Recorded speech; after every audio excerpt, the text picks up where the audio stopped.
കുഞ്ഞു സ്വപ്നങ്ങൾക്ക് കാവലായി, കുരുന്നുകൾക്കൊരു കരുതലായി, കണ്ണിനു കരുതലായി mount Zion medical college hospital.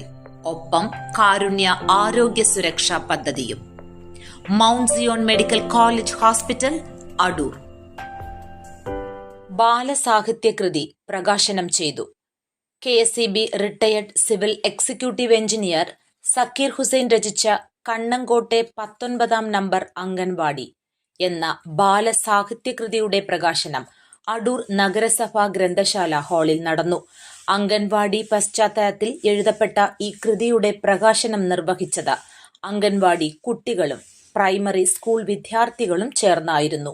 സാഹിത്യകാരൻ ഏഴംകുളം മോഹൻകുമാർ, പ്രസാധകൻ ഉന്മ മോഹൻ, അടൂർ നഗരസഭ മുൻ അധ്യക്ഷ ദിവ്യ റജി മുഹമ്മദ്, അടൂർ കണ്ണംകോട് ജുമാ മസ്ജിദ് ചീഫ് ഇമാം സൈനുദ്ദീൻ ബാക്കവി, സാമൂഹ്യ പ്രവർത്തകരായ അയ്യൂബ് കുഴിവിള, ജെൻസി കടവുങ്കൽ, സലാഹുദ്ദീൻ കുരുന്താനത്ത്, G. ശ്രീകുമാർ, പറക്കോട് പ്രതാപൻ, അനിൽകുമാർ, മധുസൂദനൻ എന്നിവർ സംസാരിച്ചു.